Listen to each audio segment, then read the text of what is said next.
If you're lazy, I mean, there's nothing that can help you. Andrew Carnegie said it best. Tom Watson Sr., the founder of IBM, said it best again. Henry Ford, said it again, and I've said it. If you have to motivate employees, they're not worth having. Nobody ever had to motivate me in my life. Our kids don't like hearing that story, but it happens to be true. When your dad was 26, 27, 28, we would have to have security drag him out of the office. I'm always the most prepared in the room. Man's greatest burden is unfulfilled potential. Man's greatest burden is unfulfilled potential. When I look at the audiences, and I know that maybe only 1% are going to achieve their potential. Not fully, I still haven't fulfilled my potential, but unfulfilled potential is man's greatest burden. And it breaks my heart, because I know what you kids are capable of.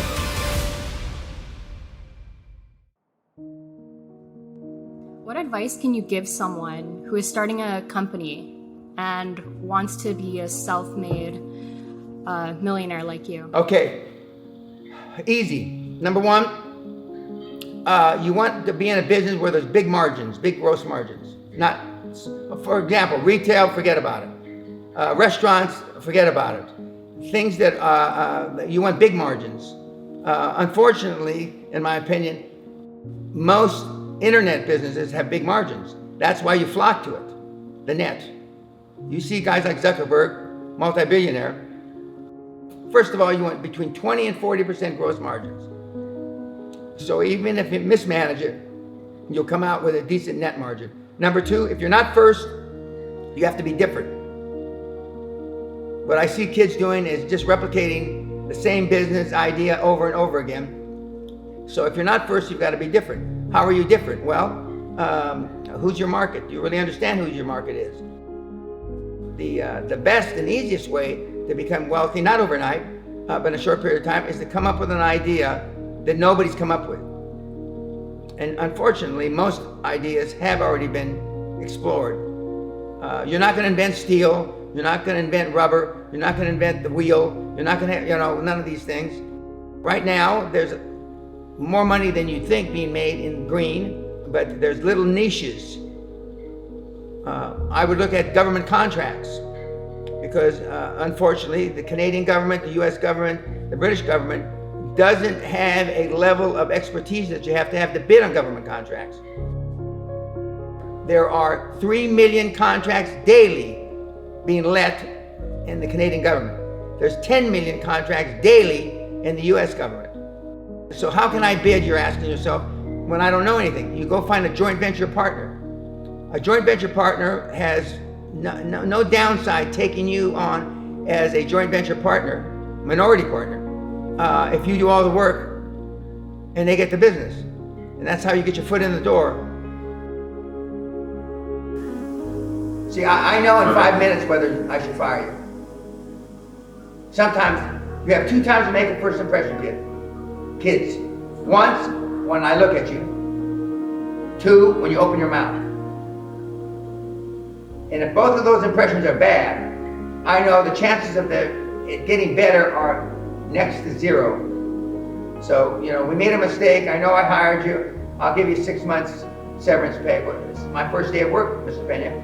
It's all right. Okay, I'll give you 6 weeks severance pay. Does that make you feel better?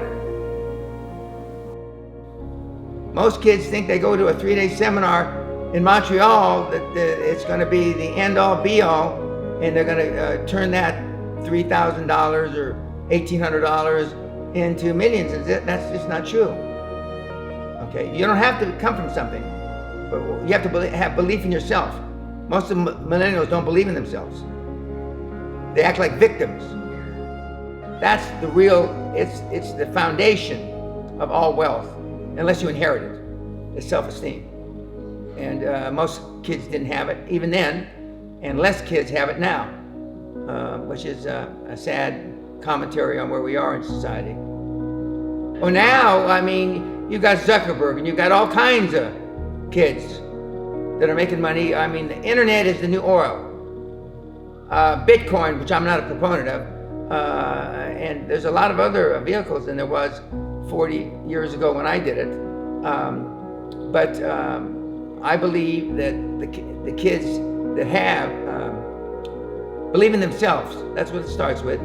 We're the average of 5 people we hang around with. Self-esteem is built the first 7 or 8 years of life. You can think back who you're involved with the first 7 or 8 years of life. Normally it's a mom, maybe a dad if he's around, an older sibling, a grandparent. Well, what the hell do they know about building self-esteem? Mostly nothing. She has a lot of friends, or maybe a few friends, but they're more or less think like she does. Well, that's not how you grow. You grow by being around people that don't think like you. I mean, good things, not bad things, not robbing banks and stuff like that. And that's not the pattern. And the chances are you don't know anything about goals. If they are, you know something, they're probably low goals. You've never thought about being a billionaire. You can't become a billionaire unless you think about it. And the best advice I've ever given anybody is just do it. We take too much time procrastinating. Fear is false expectations appearing real. We're worried about what other people think. We're trying to fit in. And I can go through a whole litany of stuff why you are where you are because you just didn't do it. You didn't want to make a mistake. You got a mortgage. You got 2 ex-wives. You got a 15-year-old daughter who's pregnant. Your dad's got Alzheimer's. Your mother's got emphysema, spitting up blood. I can go on and on and on and on. But the bottom line is, if you had 15 years ago you had just done it, 10 years ago you had just done it, 5 years ago if you had just done it, 6 months ago if you just done it, you probably wouldn't be in the position you're in now. So I'm saying no matter what your age is, it's still time to just go out and do it.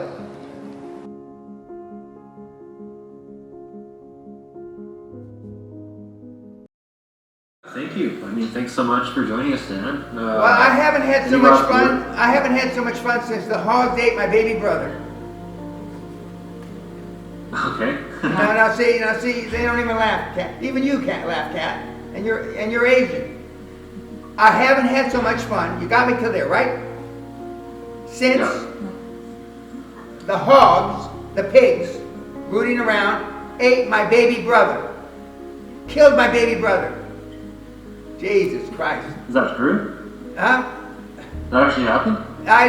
No, I'm just, oh Jesus. This is why the demise, this is what I'm talking about. I thought the Brits had no sense of humor. I mean, Jesus Christ. Even at Oxford they laughed at that. Awesome. Yeah, thanks, Dan. Where can people find you online?